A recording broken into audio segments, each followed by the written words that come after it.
Overlord Volume 2 Chapter 5. Epilogue. He pushed open the doors to the inn where he had stayed earlier. The inn went silent, and countless eyes focused themselves on Ains.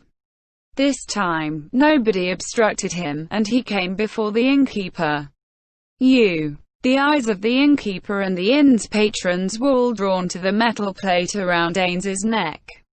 In a casual tone which sounded like he was smiling, Ains said, "A double room." After putting down the silver piece, he took the keys from the speechless innkeeper.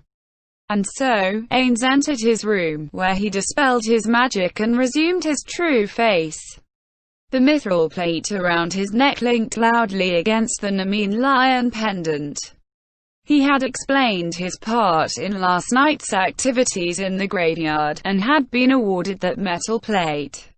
The reason why the inn had gone silent was because of that plate.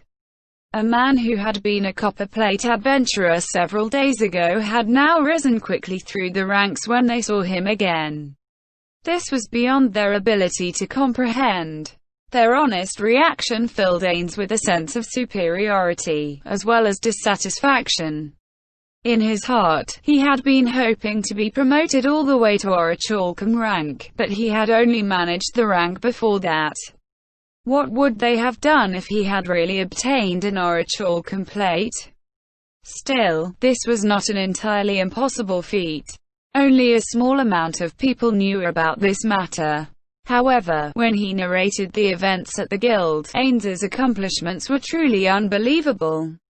Though he could have been elevated to adamantite rank right away, that had not happened because Ains had no prior accomplishments and the investigations into the matter were not complete.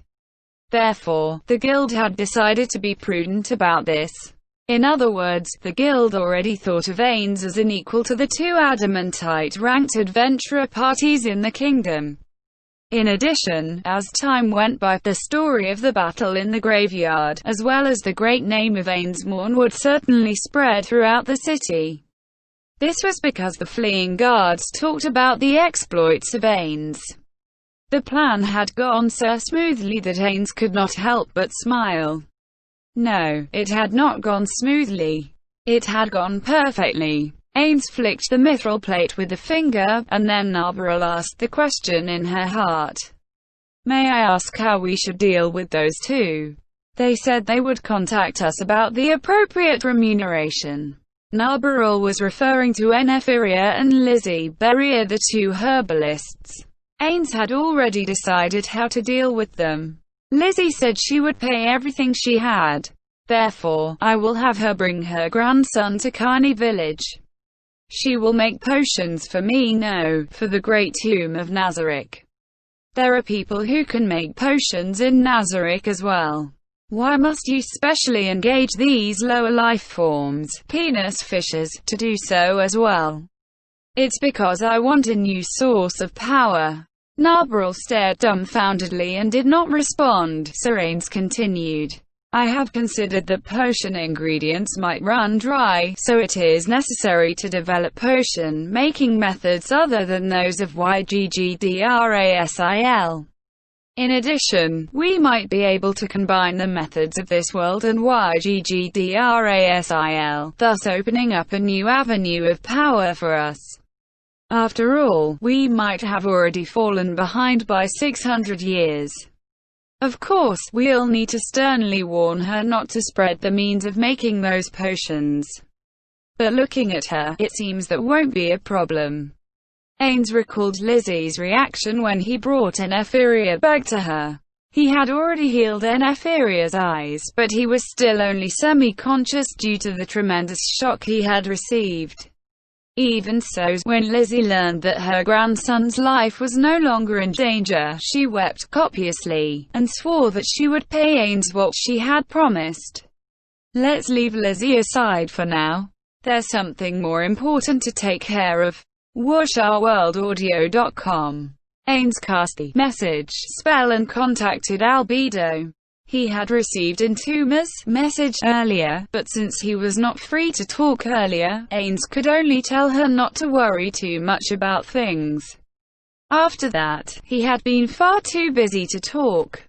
After the message connected to albedo, the first thing she said far exceeded his imagination. Ain-sama, Shaltir Bloodvatlen has rebelled against us. For a moment, he had no idea what those words meant. After they slowly filtered into his mind, Ains's reaction was like that of a moron's. End chapter. Overlord Volume 2 Afterword. Afterword. Greetings, dear readers, it's been a while.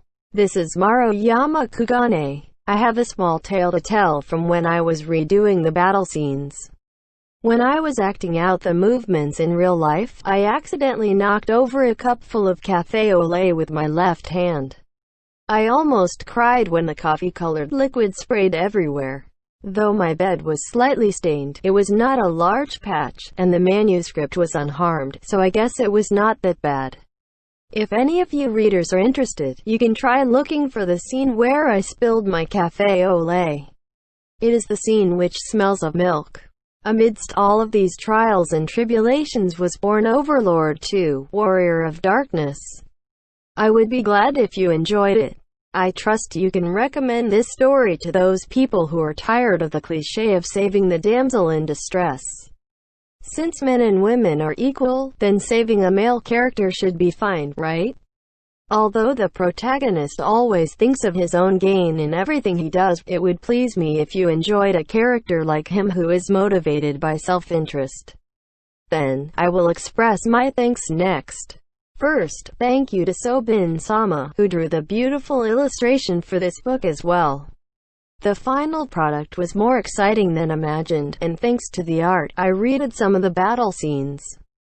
Thank you to Core Design Studio, who once again helped me to produce an exquisite book cover and binding. I'm also very grateful to Ohaku-sama, who helped proofread some of the more difficult parts to understand. Thank you for this time as well, Editor Fda-sama. I know I've caused a lot of trouble for you. Please add a little more red for me.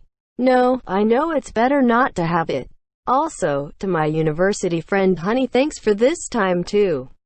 And last but not least, to the gentle readers who bought this book, as well as the online friends who gave their feedback while the web novel was still running, thank you very much.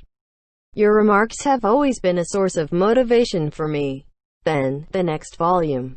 It should be easier than this one. WuxaWorldAudio.com. Do I have to read it again? I don't really want to. No, as an author, I can do it for the sake of producing an interesting work. Oh, that's enough of my mumbling. It's about time I bade you all farewell. I will continue working hard, and I hope to see you again in the third volume. See you again. 2012 11th. Maruyama Kugane End Chapter.